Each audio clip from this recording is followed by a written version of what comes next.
മൂന്നാമത്തെ വർഷക്കാലം ഗ്രാമപഞ്ചായത്ത് ഭരിക്കുന്നത് നേതൃത്വം കൊടുക്കുന്ന BJP-യാണ്. ആ BJP ഈ നാട്ടിൽ ഏതെങ്കിലും തരത്തിലുള്ള അഴിമതി ചൂണ്ടിക്കാണിക്കാൻ സാധിക്കുമോ? കഴിഞ്ഞ ദിവസം നമ്മുടെ CKP ഹാൾ പണിതുമായി ബന്ധപ്പെട്ട് ഒരു CPM-കാരൻ വിവരാവകാശം കൊടുത്തിട്ട് ഇന്നലെ അവിടെ പറഞ്ഞുകൊണ്ട് മുഴുവൻ അഴിമതിയാണെന്ന് പറയുന്നു. അല്ല, അഴിമതിയാണ് പറയണം. ഞങ്ങൾ നടത്തിയ അഴിമതി ആ സ്ഥാപനം നടത്താതിരിക്കാൻ അല്ല പണിയാതിരിക്കാൻ വേണ്ടി ഒരു കോൺട്രാക്ട് എടുത്ത് രണ്ടാമത്തെ ഫണ്ട് അവർക്ക് സ്വാധീനമുള്ള അവരെന്ന് പറയാൻ മുൻ ഗ്രാമപഞ്ചായത്ത് പ്രസിഡന്റിന് സ്വാധീനമുള്ള ആളുകളെ ഉപയോഗിച്ചുകൊണ്ട് കോൺട്രാക്ട് എടുത്തുകൊണ്ട് ആ പണി തടസ്സപ്പെടുത്താൻ ശ്രമിച്ച ആളുകളാണ് ഇവർക്ക് വേണ്ട നിർദ്ദേശങ്ങൾ കൊടുത്തുകൊണ്ടിരിക്കുന്നത്. പക്ഷെ CPM അറിയണം, CPM-ലോട്ടൊന്നും ഇത്തരം ആളുകൾ വരില്ല. കാരണം അവർക്കറിയാം വരാൻ പോകുന്നത് CPM-ന്റെ ഭരണമല്ല, മറിച്ച് കോൺഗ്രസിന്റെ ഭരണമായിരിക്കും. അതുകൊണ്ട് രണ്ട് വെള്ളത്തിൽ കാല് വെക്കുന്ന ഇത്തരം ആളുകളെ വിശ്വസിച്ചുകൊണ്ട് ഇത്തരം കാര്യങ്ങൾ നിലപാട് സ്വീകരിച്ചാൽ നിങ്ങളൊരു പ്രസ്ഥാനമാണ്, അവരൊരു വ്യക്തിയുമാണ്. അപ്പൊ ഒരു പ്രസ്ഥാനത്തിനാണ് കൊണ്ടമുണ്ടാകുന്നതൊരു ധാരണ ഇവിടെ CPM-ന് നേതൃത്വം കൊടുക്കുന്ന ചില ആളുകൾക്കുണ്ടാവണം. ഇത്തരം ആളുടെ അടുക്കളയിൽ കയറി സംസാരിക്കുന്ന ആളുകൾക്കുണ്ടാവണം. അല്ലെങ്കിൽ നഷ്ടം CPM-നായിരിക്കും. കാരണം CPM ഒരു പ്രസ്ഥാനമാണ് എന്ന തരത്തിലേക്ക് ചിന്തിക്കണം എന്നുകൂടെ സൂചിപ്പിക്കാൻ ഞാൻ ആഗ്രഹിക്കുകയാണ്. അതോടൊപ്പം തന്നെ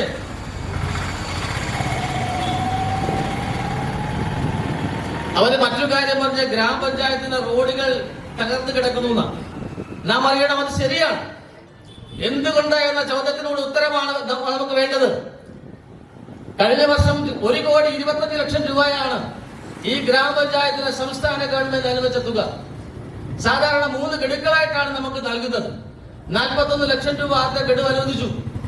രണ്ടാമത്തെ ഗഡു വീണ്ടും 41 ലക്ഷം രൂപ അനുവദിച്ചു. മൂന്നാം ഗഡു തന്നില്ല. രണ്ടാം ഗഡു ചെലവഴിക്കാൻ അനുവദിച്ചില്ല. ഒന്നാമത്തെ ഗഡുവിൽ 41 ലക്ഷത്തിൽ 20 ലക്ഷം രൂപ മാത്രമാണ് ചെലവഴിക്കാൻ അനുവദിച്ചത്. അപ്പോൾ ഏകദേശം നമ്മളോട് പറയും ഒരു വർഷം ഒരു 20% ക്യാരിയവറുടെ കൂട്ടി നമുക്ക് എടുത്തു. അപ്പൊ 1.25 കോടി രൂപയ്ക്ക് 20% കൊന്ന ഏകദേശം 1.5 കോടി രൂപയ്ക്ക് നമുക്ക് പദ്ധതി തയ്യാറാക്കാം.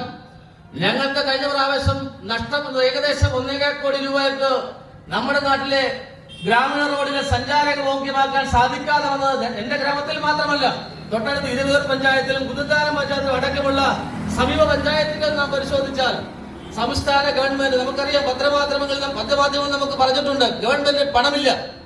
ഞങ്ങൾക്ക് നൽകാൻ പറഞ്ഞ പണം ഏകദേശം 50% അധികം ഞങ്ങൾക്ക് നൽകിയില്ല. റോഡുമായി ബന്ധപ്പെട്ടാണെങ്കിൽ 75% ഞങ്ങൾക്ക് നൽകിയില്ല. അതുകൊണ്ട് ഈ ഗ്രാമീണ റോഡുകളുടെ പ്രവർത്തനം ഏറ്റെടുക്കാൻ കോൺട്രാക്ടർമാർ തയ്യാറായില്ല.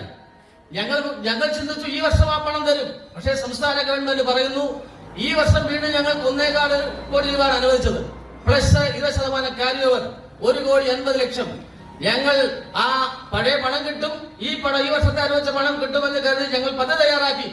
സംസ്ഥാന ഗവൺമെന്റ് പറയുന്നു നിങ്ങൾക്ക് ഈ വർഷം അനുവദിച്ച തുകയിൽ നിന്നും കഴിഞ്ഞ വർഷത്തെ പദ്ധതിയിലുള്ള പണം ചെലവഴിക്കാം എന്ന് പറഞ്ഞാൽ കഴിഞ്ഞ വർഷത്തെ പദ്ധതി ആവിഷ്കരിച്ച പദ്ധതി മാത്രമേ നമുക്ക് നിലവിൽ ചെലവഴിക്കാൻ സാധ്യമാകുന്നുള്ളൂ. ബാക്കി കേവലം ഈ വർഷം നമുക്ക് കൊടുക്കാൻ സാധിക്കുന്നത് ഏകദേശം 2.5 ലക്ഷം രൂപ മാത്രമാണ് ഒരു ഗ്രാമപഞ്ചായത്ത് ഒരു വാർഡ് മെമ്പർക്ക് വികസനത്തിന് വേണ്ടി മാറ്റിവെക്കാൻ സാധിക്കുന്നത്. നമ്മുടെ സ്ഥലത്തെ ഇവിടെ മാത്രമല്ല, നിങ്ങൾ ഇരുവൂർ ഗ്രാമപഞ്ചായത്തിൽ ചോദിച്ചാൽ മനസ്സിലാക്കും. എന്റെ സുഹൃത്തു കൂടിയാണ് അവിടുത്തെ പഞ്ചായത്ത് പ്രസിഡന്റ്. അവിടെ നമ്മൾ ചോദിക്കണം, ഇവിടെ CPM-കാരെ ചോദിക്കണം, മറ്റാരുമല്ല, CPM-കാരെ ചോദിക്കണം. ഇരുവൂർ പഞ്ചായത്ത് സ്ഥിതി എന്താണ്, കുന്നത്താനം ഗ്രാമപഞ്ചായത്ത് സ്ഥിതി എന്താണ്, തൊട്ടപ്പുറത്ത് കല്ലൂപ്പാറ പഞ്ചായത്ത് സ്ഥിതി എന്താണ്. സംസ്ഥാന ഗവൺമെന്റ് പ്രാദേശിക സർക്കാരുകൾ കൊടുക്കാനുള്ള പണം വെട്ടിക്കുറച്ച് പ്രാദേശിക സർക്കാരിനെ ഇല്ലായ്മ ചെയ്യുവാനുള്ള സമീപനമാണ് ഇതുമായി ബന്ധപ്പെട്ട് നടത്തുന്നത്. നമ്മുടെ നാട്ടിൽ നടത്തുന്ന ഇത്തരം ഞാനും വിളിക്കുന്ന ജനപ്രതിനിധികളും CPM-ന്റെയും കോൺഗ്രസിന്റെയും ജനപ്രതിനിധികളൊക്കെയും തന്റെ വാർഡിൽ വികസനം നടത്താനാണ് ആഗ്രഹിക്കുന്നത്. അപ്പോൾ നമ്മുടെ ചില മെമ്പർമാർ പറയുന്നു, ചില സ്ഥലത്തെ റോഡിന്റെ ശോചനീയാവസ്ഥയെ സംബന്ധിച്ച് പറയുന്നു. നമ്മൾ നോക്കൂ, ജില്ലാ പഞ്ചായത്തിന്റെ റോഡുണ്ട്. നമ്മുടെ ഇവിടെ തൊട്ടപ്പുറത്ത് കടിയാമ്പാറയിൽ നിന്ന് മണക്കാട്ട് വഴി റോഡ് പല പ്രാവശ്യം വാർത്തയിൽ വന്നതാണ്. എന്തുകൊണ്ടാണ് CPM ഇടപെട്ടുകൊണ്ട് ജില്ലാ പഞ്ചായത്തായ CPM-കാരിയെ കൊണ്ട് ഈ വർക്ക് നടത്താത്തത്? ഈ ജില്ലാ പഞ്ചായത്ത് മുമ്പ് തന്നെ വെച്ച പുന്നലത്തിൽ നിന്ന് വള്ളക്കടവ് റോഡ് എന്തുകൊണ്ടാണ് നടത്താത്തത്? അങ്ങനെ ജില്ലാ പഞ്ചായത്തിൽ അധീനതയുള്ള എത്രയോ റോഡുകൾ, തൊട്ടപ്പുറത്ത് പഴമ്പള്ളിയിൽ നിന്ന് മാക്കാട്ടുകരയിലേക്ക് കിടക്കുന്ന റോഡ് എന്തുകൊണ്ടാണ് സഞ്ചാരയോഗ്യമാക്കി മാറ്റാത്തത്? ഇത് CPM-ന്റെ അംഗം അല്ലെങ്കിൽ ജില്ലാ പഞ്ചായത്തിൽ അധീനതയുള്ള റോഡുകൾ എന്തുകൊണ്ടാണ് സഞ്ചാരയോഗ്യമാക്കാൻ സാധിക്കാത്തത്? അപ്പോ അവർക്കും അറിയാം, എല്ലാവർക്കും അറിയാം, പണത്തെ സംബന്ധിച്ചിടത്തോളം കൃത്യമായ പണം സംസ്ഥാന ഗവൺമെന്റ് ജില്ലാ പഞ്ചായത്തിന് കൊടുക്കുന്നില്ല, ബ്ലോക്ക് പഞ്ചായത്തിന് കൊടുക്കുന്നില്ല, ഗ്രാമപഞ്ചായത്തിനും കൊടുക്കുന്നില്ല. ഇതൊക്കെ മറച്ചു വെച്ചുകൊണ്ട് ഇവിടെ വന്നിട്ട് പാവപ്പെട്ടവന്റെ മുമ്പിൽ വന്ന് ഇവിടെ റോഡുകൾ സഞ്ചാരയോഗ്യമാക്കാത്തത് ഗ്രാമപഞ്ചായത്തിന്റെ പിടിപ്പുകേടാണെന്ന് പറയുമ്പോ മറുപടി പറയണ്ടേ? ഇതാ നമ്മളിപ്പോ പറഞ്ഞു തൊട്ട് മേളിൽ ഇവിടുത്തെ മേലെ കോൾ പ്രദേശം മധ്യമല പ്രദേശത്തെ റോഡുകൾ നിങ്ങൾ കണ്ട് YMC മുന്നോട്ടെടുക്കുന്നത് എന്തുകൊണ്ടാണ്?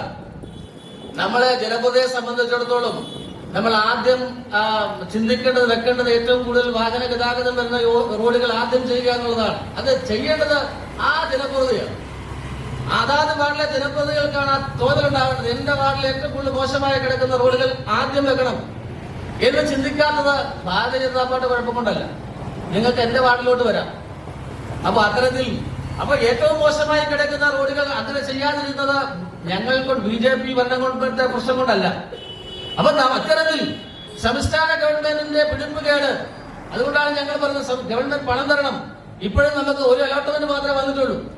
1,50,00,000 രൂപയുടെ പദ്ധതി ഞങ്ങൾ ഇപ്പൊ തയ്യാറാക്കുമ്പോൾ 41 ലക്ഷം രൂപയാണ് നിലവിൽ ഞങ്ങൾക്ക് വന്നിട്ടുള്ളത്. ബാക്കിയുള്ള പണം എവിടെ നമുക്ക് കൊടുക്കണ്ടേ? അപ്പോ അത്തരത്തിൽ ഒരു എല്ലാ കേരളത്തിലെ മുഴുവൻ ഗ്രാമപഞ്ചായത്തിലും ഇത്തരത്തിൽ അവസ്ഥയിലേക്കാണ് മാറുന്നത്. മറ്റൊന്ന് അവർ പറയുന്നത് നമ്മുടെ പഞ്ചായത്തിലെ വികസന മുരടിപ്പിനെതിരെയുള്ള സമരം കൂടായിരുന്നു. ഇവർ ഈ വികസന മുരടിപ്പിനെതിരെ സമരം നടത്തിയ ആ ദിവസം ഞാനും 14-ാം വാർഡ് മെമ്പറും കൂടെ 14-ാം വാർഡിലെ കുരുതികാമങ്കാവ് കോളനിയിലെ വെള്ളപ്രശ്നം പരിഹരിക്കുവാൻ ഒരാളെ സൗജന്യമായി കുറച്ച് ഭൂമി തന്നതിന് ആധാരം എഴുതാൻ പോയിക്കായിരുന്നു. വികസന മുരടിപ്പിന്റെ കാര്യം പറയപ്പോഴാണ്.